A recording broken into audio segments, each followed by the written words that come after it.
Hey ladies, how are y'all? So I am doing this a little bit different today. So like my interface that I'm looking at looks different. So I am kind of like trying this out. So what's up? It's Coach Steph. I wanted to talk to y'all today about fad diets and how they are keeping you stuck, right? So I know that a lot of times, like when people are talking a lot about a topic like keto or paleo, it's really tempting to like see someone's results and be like, oh my god, yes, I'm going to do that. But I want to kind of give you some tips on how to identify fad diets, why they don't work long term. And I know I had a question from Jill earlier about like why they seem to work short term and why is it bad long term or just not effective. And so I'm going to address that, and I have multiple things to kind of tell you guys today. So if you hop on, say hello. So like I said earlier, it looks a little bit different on my end because I did it as a class when you make an event, and I've never done that before. So this looks a little bit different. If y'all are on, I see 3 people are watching. Somebody say hello to me so I can see how this is going to work. So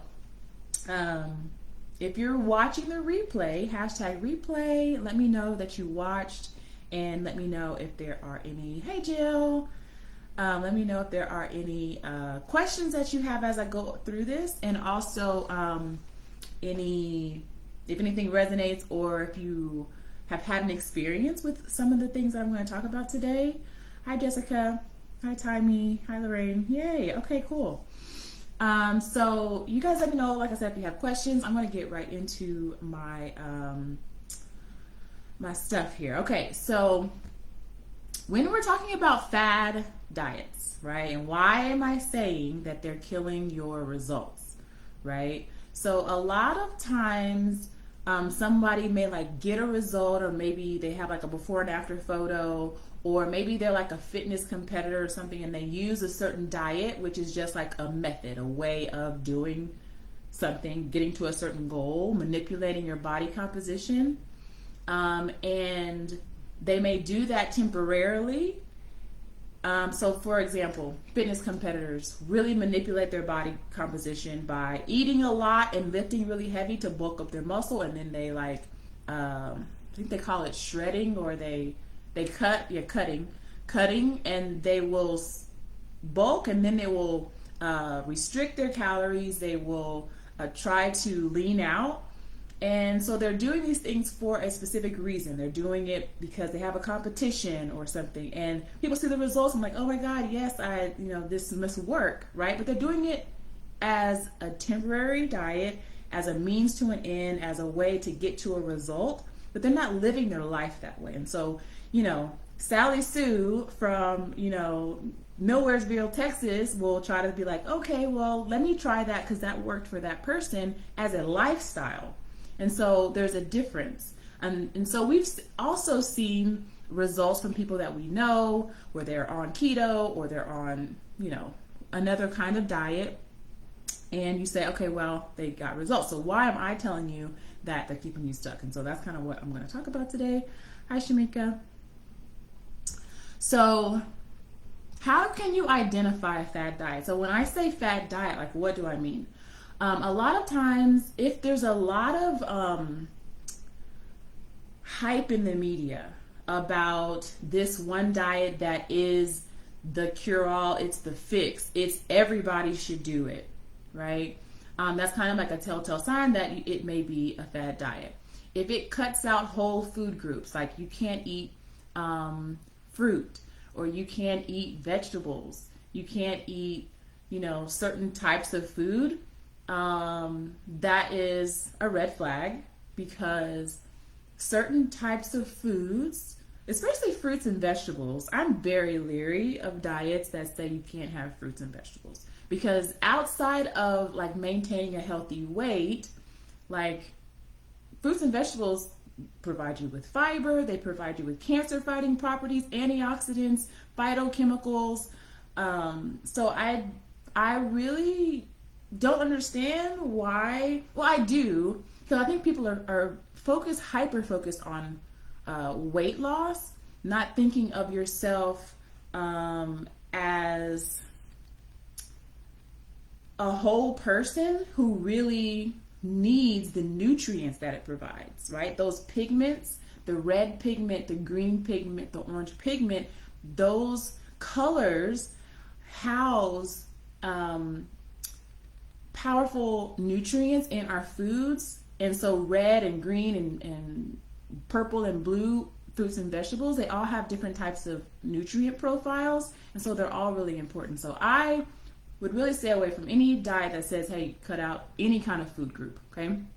So another telltale sign that you may be dealing with in a fad diet is certain foods are made to be bad and some foods are made to be superfoods. So the term superfood actually doesn't have a standard definition.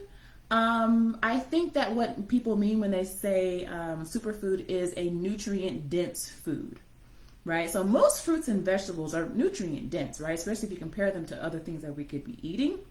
And so you can identify a fad diet if it's like, oh my God, you need to eat, these avocados. Yes, avocados are healthy, right? I think some of what fad diets do is they take a little bit of the truth, right? Things that are factual, and they kind of expand them and expand the fact a little bit too much, a little bit too broad, and say, okay, everyone needs to do this, right? But we all know that everyone's different, everyone's lifestyle is different, and so it's not going to work for every person, right? Another telltale sign of a fad diet is you need a supplement to get it to work, right? So you can't just eat right. You need this pill, or you need this shake, or you need this tea in order to work, right? And so do you really want to have to drink this tea in order for the diet to work, right? Could you just eat right, exercise, right? Focus on your habits daily and get to your goal versus having to purchase a pill, a tea, detox, etc. So another telltale sign is that it goes against science. So some diets or some people will tell you like, well, doctors don't want you to know this, but this certain thing is true. And so those people typically want you to buy something, right? Or maybe they're just misinformed. But fad diets have like an all or nothing type of mentality. And so I talk about this in my program as far as like mindset and having an all or nothing mentality. Most of the time, most things are not all or nothing. There's lots of gray areas in between. That's why there's not like good foods and bad foods. But people don't necessarily like to hear eat in moderation because it's like, okay, well, what does that mean? Right? What does it mean to eat in moderation? And that doesn't give your brain like a step-by-step process. Our brain loves a step-by-step process. And so that's the reason why when we hear, okay, eat this and not this, you're like, okay, I can do this, right? And so when you're thinking about, okay, how you want to eat, it's easier for our brain to go through a plan and a step rather than say like, just eat in moderation. So another telltale sign, it seems to be too good to be true, right? It promises a quick fix. So think about the time that it took you to get to whatever weight that you are, right? Whether you're happy with that weight or not. Think about the time that it took. It probably took you a while to get to that point. And so we have this mentality of like, I need it to happen now. I need to lose these pounds now. When really taking time to give ourselves a little bit more patience, a little bit more grace. The way that I kind of think about it is like, if you want to be very strict with your diet, you can be very strict with your diet and enjoy life just a little bit less and get to your goal faster. But if you would like to enjoy yourself a little bit more and still progress, but get to your goal maybe later on, then that is up to you, right? It's just a choice.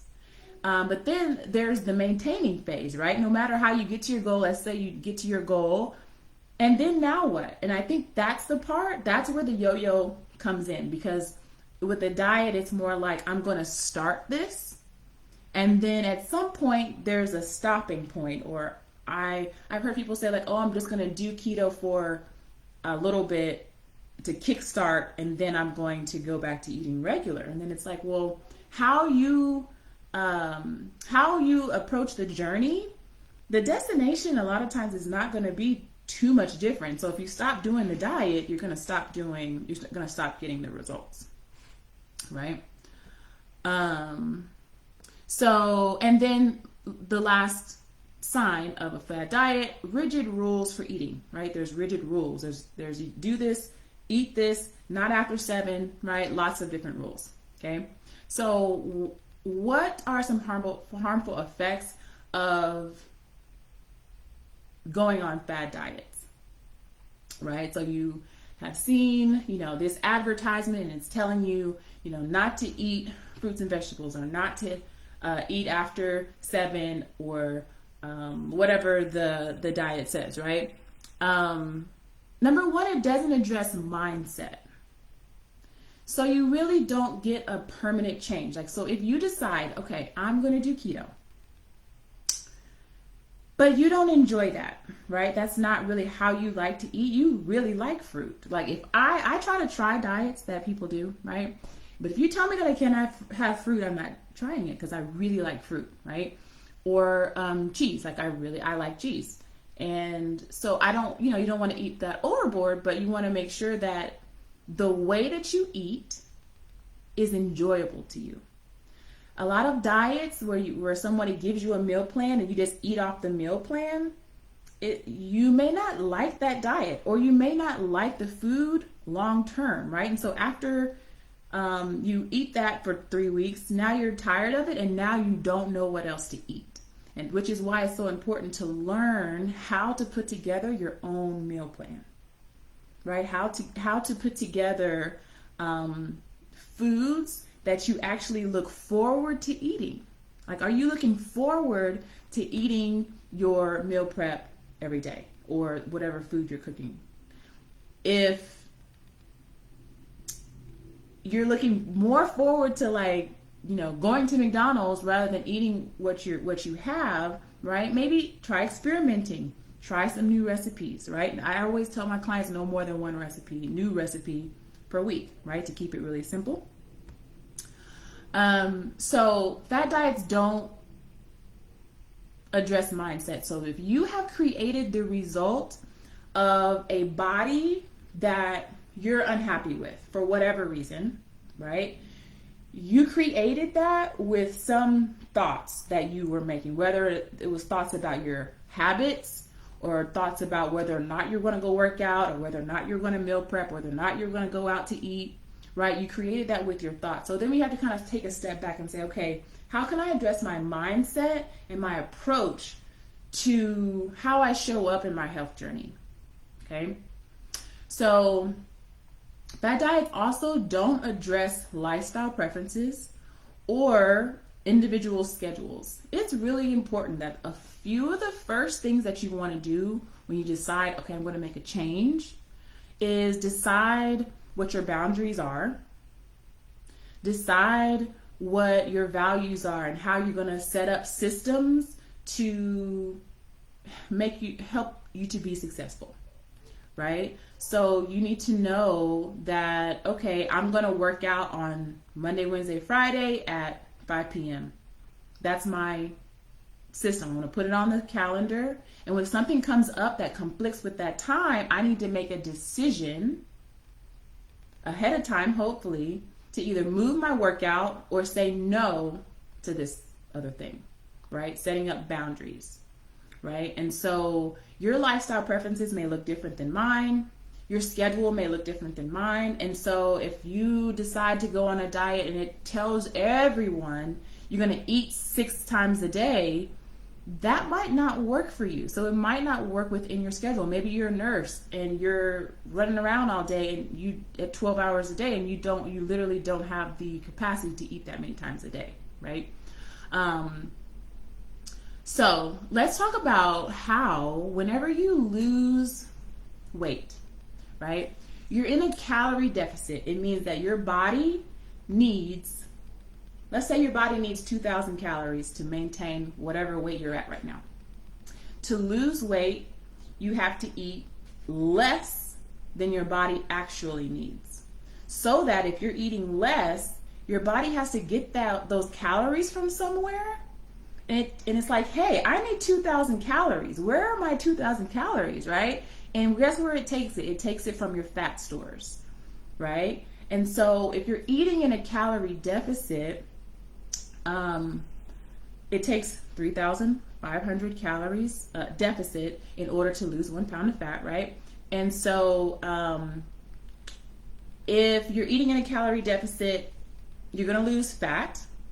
But in the process of losing fat, especially if you're losing it very, very quickly, you can also lose muscle. And this is what happens. Go on a fad diet. You've lost all this weight in a very short amount of time. Not all of that was fat. Some of that was probably muscle if you're losing very, very quickly. And so what happens is maybe you do something very restrictive. You can't maintain that, right? You got to the scale weight and you're all happy, and then you can't maintain that weight or that eating regimen, right? Because it was really restrictive, and so you start slowly going back to the way that you were eating before, and so you start picking up pounds because you're actually eating more calories now. But the calories that you're adding back to your body are fat. When you lost the weight, you lost fat, but you also lost some muscle as well. So now when you gain that weight back, percentage-wise, you have more adipose tissue or fat than you did in the first place. And that's when we start, because muscle is active tissue, that's when we start seeing our metabolism kind of slow down, because the more muscle mass that you have, the more ability that your body has to burn fat. So if you're losing weight really fast, you're losing fat and muscle, then you're only gaining fat back, and now you're doing that a couple of times a year. It's harming your metabolism because you're losing muscle, right? And so lean body mass is really important. That's why I always tell women, lift weights. Right? You could probably get to the look that you wanted without necessarily getting all the way down to the scale weight that you're looking to get if you lift, right? And if you lift medium to heavy, right? So I know a lot of women will lift 5 pounds and they'll do 30 reps, right? It's too light. I think I posted in this group how to pick your weights. So you want a rep range between 8 and 12. And so if you're just starting out, I would say go for 12. And at around 10, you need to be struggling a little bit, but it needs to be doable, right? You need to be struggling on the first set. That's how you know if your weights are heavy enough. As you progress, every 4 to 6 weeks, you want to increase your weights just a little bit, right? So maybe you start out with 5s. And I think the next size up, you can only go to a 10. I don't think there's 7.5s. But let's say you're able to go up to a 10, right? And then in 6 more weeks, you will increase it to 12, right? So you want to constantly continue to increase your weights or the difficulty of the exercise as we continue to go. So let me check the chat because I was not watching. Okay. Hi, Adelina. Mindset was a missing link. Yes. Okay, cool.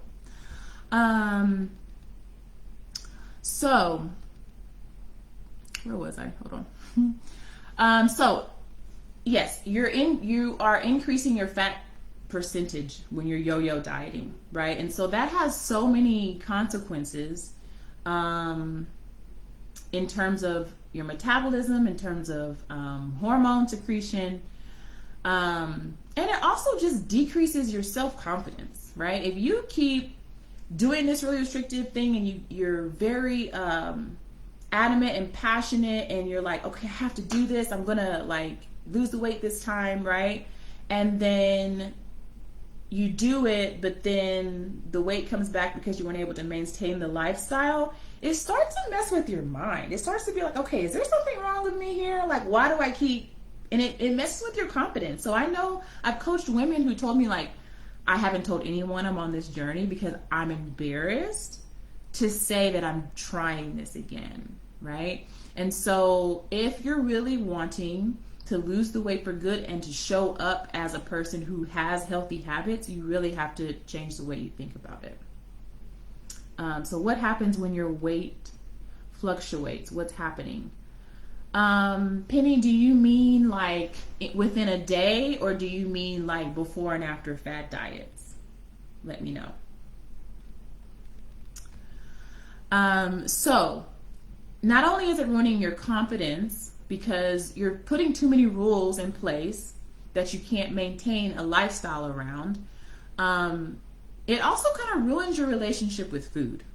So if you tend to, like, say you overate one day and then the next day you're like, oh, well, I don't deserve to eat, or I'm not going to eat, or I'm going to go and exercise like twice tomorrow because I ate too much yesterday, right? If it's like that tit for tat, like almost like a punishment for yourself because you overate or you didn't follow the rules, right? It kind of ruins your relationship with food, and it can kind of send you in a downward spiral of like having an eating disorder, or there's something called eating disorders otherwise specified where it's not like anorexia or bulimia, but it's a disordered relationship with food.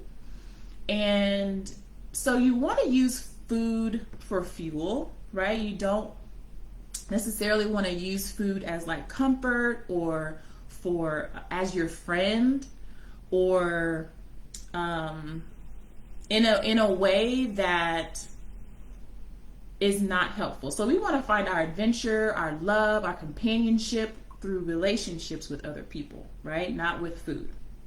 And so when you look at your plate, you really have to look at, okay, do I have protein? Do I have a carb? Do I have a vegetable, right? I let my clients have as many non-starchy vegetables as they would like. So it can be harmful to your metabolism, to your hormone balance, to mood swings, right? Depending on what you're cutting out in your diet, you may experience severe constipation. If you're not eating fruits and vegetables, not getting a lot of fiber, it may cause some constipation.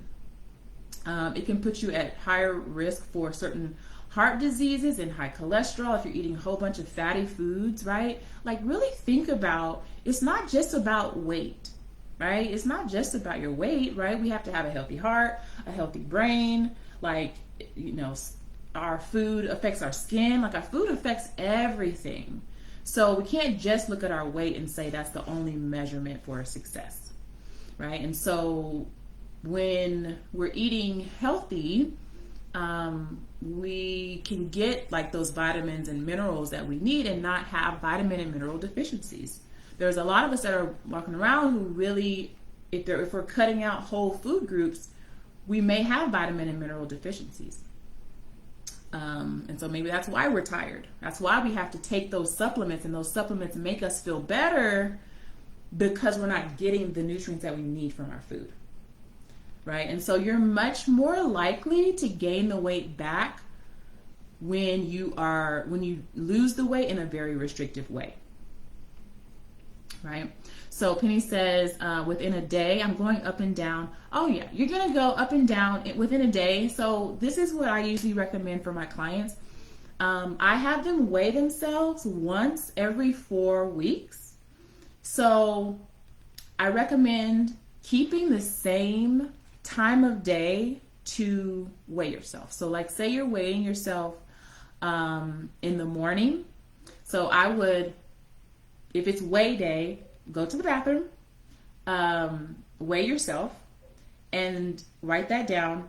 And then the next time you weigh yourself, you do the same thing. You do it in the morning time, not in the afternoon. Because likely from morning to night, you're going to gain a little bit of weight, right? You ate, you probably need to poop, like you might have eaten something salty and now you have water retention. Like there's a lot of different reasons why our body will, why the weight on the scale will fluctuate. It does not mean that fat is fluctuating that rapidly. So it's always really interesting when I see people posting in groups and they're like, oh, I lost 5 pounds today. And I'm like, those are not 5 pounds of fat. So fat loss and weight loss are not necessarily the same thing. You would be surprised how much your water weight in a day can fluctuate, especially if you're on certain medications. Your water weight can actually fluctuate quite a bit. So understanding that we're going for fat loss. We're not just looking just for weight loss. Fat loss is the name of the game for most of us, right? To hear you say that, we create our own rules. Yes, we could recreate our own rules. And sometimes they're not serving us, right? So what does work long term? Creating a system of healthy habits. So if you focus on your habits that get you to your goal instead of just the goal itself, it is so much more productive. So what do I mean by that? Let me see if so this is a little habit tracker that I had created. So you write down, like say I'm going to work on, okay, I want to do my mindset every day. And you track your habits on the tracker, right? Or, okay, I want to work out, let's say I make a goal of like 4 times a week. And I track my habits. I track actionable things that I can do. That's what I'm going to track. Because those things and being consistent with that is what's going to get me to my goal. Consistency is the most important thing. So the problem a lot of times is that we create so many rules for ourselves that we can't be consistent with those rules. It's more important that you do something small that's easier for you to do daily and get that repetition in versus creating a lot of rules and you only do it like once or twice a week. So focusing on your healthy habits, eating more vegetables. So a fist, the size of your fist is the serving size of a veggie. So are you eating, 4 to 5 veggies a day? Like if you just counted that alone, and this is a mindset shift right here too, is focus on getting in more of what serves your body. Focus on getting more water, more fruits and vegetables, more whole grains, more fiber, more lean protein, versus focusing on restricting soda, fast food, all the things, right? If you focus on what you want to do, the things that are going to serve you, they're going to naturally displace the soda that you might drink. So maybe you're trying to drink half of your body weight in water. And I'm like, ooh, I got to get this water in. I got to get this water in. Your attention is going towards the water, right? You're going to naturally not drink as much soda because you're trying to hit this goal of getting in your water. Does that make sense? It's a little mindset shift, but it makes a world of difference in terms of like where your energy is going and what you actually do.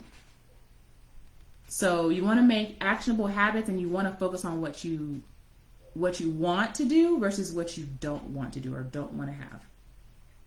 So you can use the plate rule, which is half of your plate veggies, right? A quarter of your plate lean protein, a quarter of your plate a high fiber carbohydrate. And so how do I define high fiber carbohydrate? I define that as something that at least has 3 grams of carbs or more. So let's say it's a vegetable, right? I don't have my clients like look up and see how many carbs they have. I just say if it's a veggie, it's a carb, then that can serve as your carbohydrate. But like let's say it's like some other carbohydrate that, maybe say it's rice or something. You want to turn it over, look at the ingredients list, and if it has to have at least 3 grams of fiber or more per serving, and then you can count that as your high fiber carb, or you can have that half a cup to fill in that quarter of your plate. What do you think about water fasting? So Shamika, is water fasting just drinking water and that's it? Or tell me what water fasting is. I'm assuming that's right, but let me know. So eating more slowly. So y'all, sometimes it's not about doing all the things. Sometimes it's literally about eating on like a smaller plate, right? Eating on a smaller plate and using the plate rule and eating slowly. Instead of being mindless and like watching TV or on your phone, sitting with your food, eating, putting your fork down, drinking water, then picking up the fork again. So it's not that you're scarfing down your food, because you don't realize that you're getting full a lot faster than you actually think. So if you eat slower, your body will tell your mind, hey, I'm good, I'm full, and you won't actually eat as much. So slowing down during your meals. So that could be your one habit that you want to work on. I'm going to slow down at my lunch because I might be busy during my lunch time, and I'm going to slow down. That can be enough to see some results, right? And that is something that you can practice over and over. That's not hard, that you can still see some results, right? So eating slowly, preparing your environment, at least just writing down what you're going to have for the week. Okay, this is what I'm going to have, right? Instead of every day trying to figure out, oh, Lord, what am I going to eat, right? And so it's dinner time. You have no idea what you're going to eat, even though you probably had some food in there that you can make. But because it's more just convenient, just go get the kids something real quick, right? We have to plan and prepare. So you must, this is a must, in my opinion, have a reset day and time for you to plan your next week. It doesn't even have to take long. It could take 10 minutes. But you figuring out for next week, what does my week look like? What am I going to eat? What am I getting my workout in? And then addressing your emotional eating. So we're talking about creating systems of healthy habits. So I talked about focusing on your habit versus just the goal, eating more veggies, using the plate rule, eating slowly, preparing your environment, and now addressing your emotional eating and figuring out what your triggers are, figuring out what it is that you're trying to feel, and actually pay attention to your emotions and cater to that versus trying to eat your emotions. Let me check the chat really quickly. What do you think about water fasting? No, I haven't read it. Yes, it's drinking water, no food for 24 hours or whatever period of time you choose. So let me ask you a question, Shamika. Do you like that? Like, is that something that you want to do mostly? And what's the goal? Is the goal to lose weight because you're not eating at all? My thought process is I can lose weight and eat, right? You can lose weight and eat, and you can lose weight and not eat for 24 hours. Which do you choose? Right? Like, which do you choose? Which one would you prefer? And which one can you realistically do long term? Are you wanting to fast for 24 hours?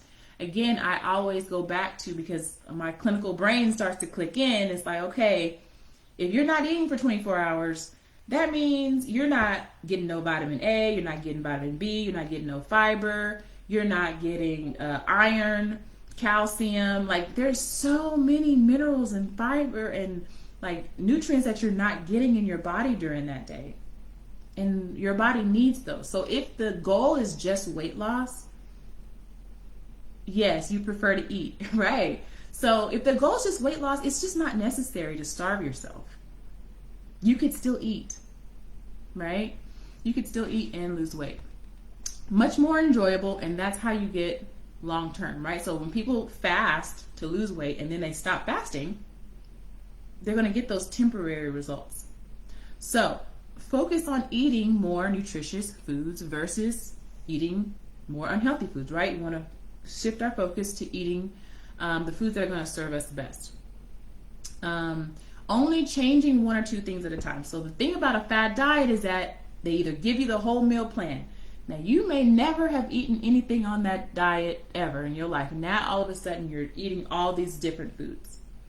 You only need to change one or two impactful things at a time, week by week. That's enough to help you to see results. Now, those results don't always have to be scale related, but you have to put in parameters for yourself to be able to track your non-scale victories. So if you want to track your energy, maybe every Saturday I write down my energy on a scale from 1 to 10. If I want to do progress photos, if I want to do measurements, if I want to measure my body confidence, there's different things that you can put in place to track your progress that are not scale related, where you can still see progress even when you're changing small things at a time. So you may get slower results, but you'll get longer lasting results. So if that's what you're going for, then I would say slow down. Making the journey more enjoyable. So you can either enjoy the journey and get there a little slower, or deny yourself and get there a little bit faster, but always think about how you're going to maintain that goal if you were restricted to get there. Okay, so losing 1 to 2 pounds a week, and this is fat, y'all. 1 to 2 pounds of fat, not just water weight. Fat is what is recommended, and giving yourself patience. So a lot of times it's not that we're doing something wrong, we just don't have enough patience. So we feel like, okay, I'm trying this slower method, and then you get impatient with yourself, and then you quit, and you say, well, I don't see any results anyway, so let me just, stop this and do something else. You just need a little bit more patience, because this isn't about a short-term thing. This is your life.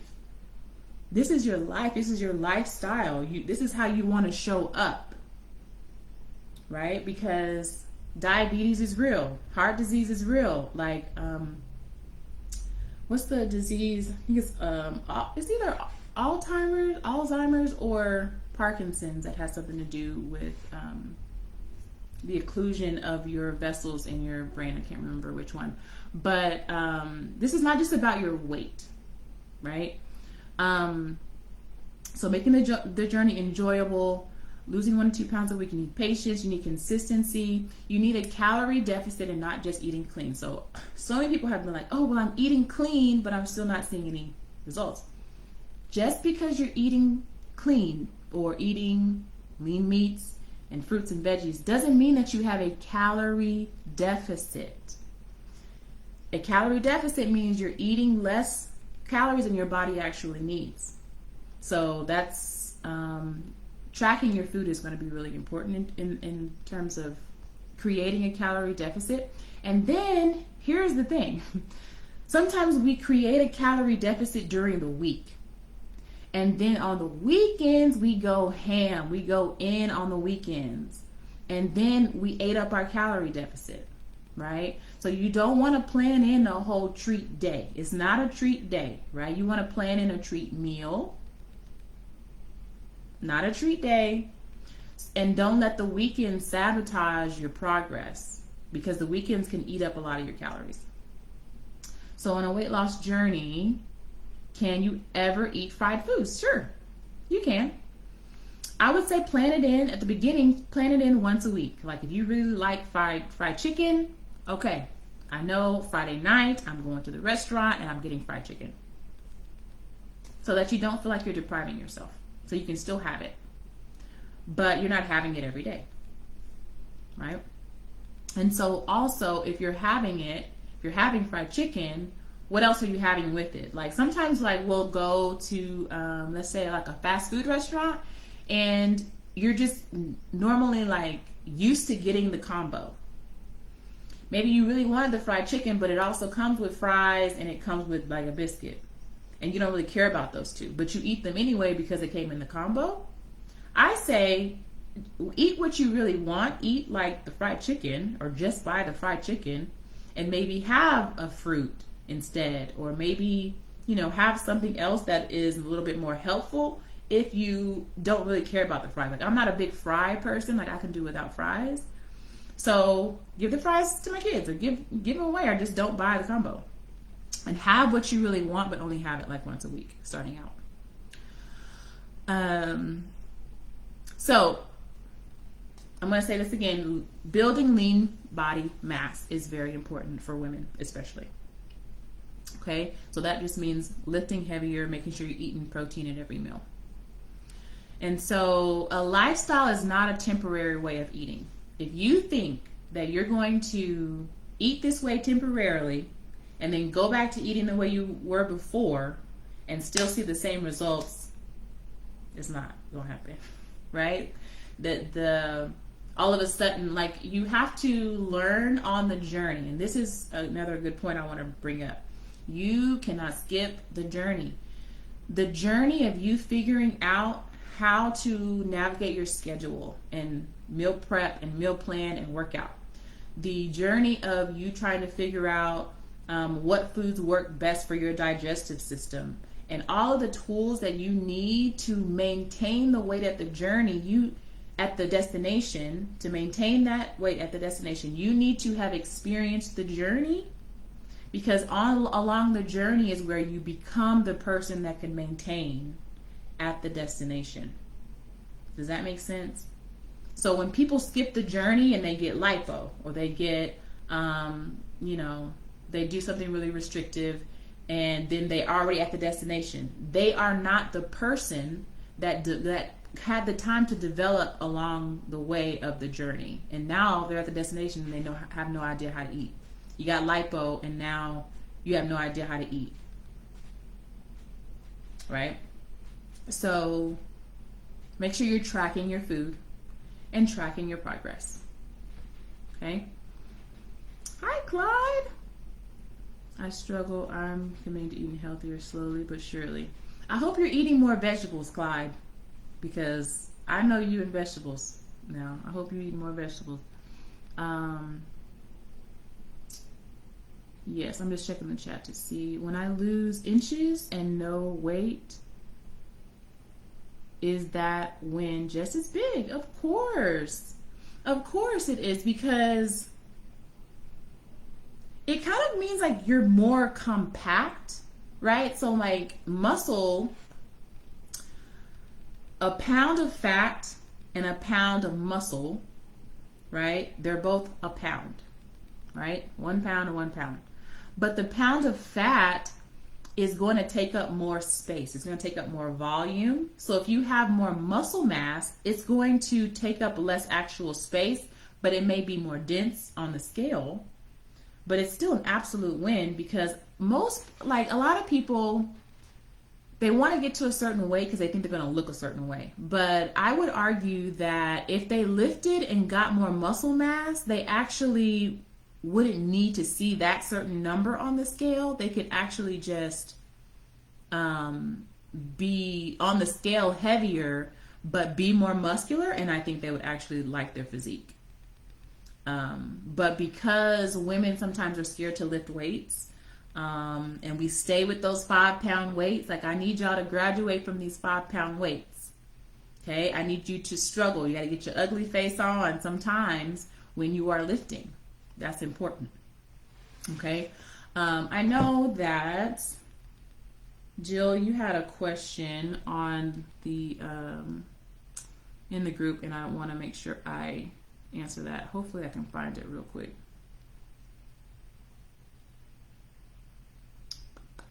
Okay, so there is success with fad diets, but why does the weight come back so quickly? So the weight comes back quickly because of a couple of things. One, it wasn't all fat, right? So when you're, like, say, for example, whenever you cut out carbs, when we eat carbohydrates, our body stores that as glycogen in our muscles. That glycogen is attached to water, chemically attached to water.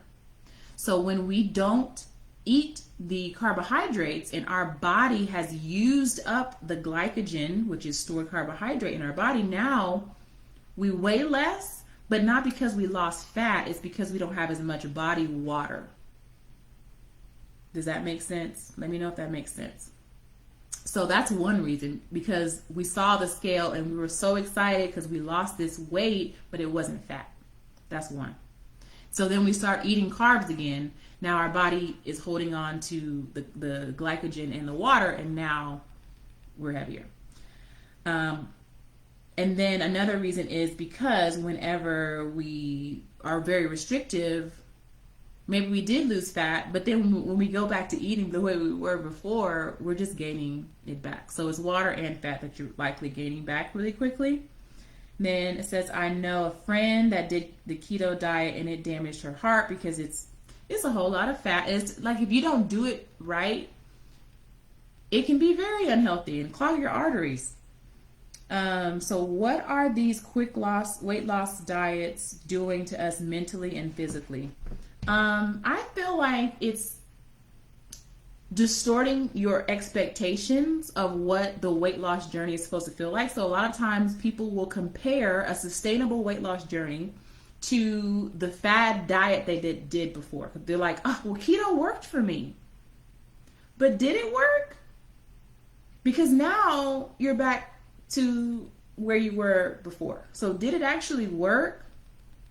Right? We think that, oh, it worked so well, but then you're still not where you want to be. So it really didn't work, right? And so it's distorting our expectations of the sustainable journey because we're expecting this quick weight loss when that's not what's healthy or needed or required for actual success in the journey. And then physically, it can be damaging. I think I mentioned it earlier. You know, if you're eating too much of the bad fat and you're restricting your carbohydrates or restricting your calories, your relationship with food can be damaged. I just feel like if you're going for a lifestyle, the journey is very important. Why? Because the journey never ends. This is the way you're going to live your life. So you don't want to do something that you don't enjoy. Okay, so I hope that makes sense. You guys let me know if that makes sense, and if you have any other questions.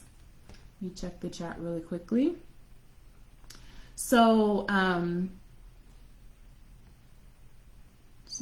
okay, I think I got all of them. Yeah, well, thank you guys for watching. If you are still watching, I am open for one-on-one coaching. Jill is one of my clients, or I guess I can say former client now, killed it. So I want to say this.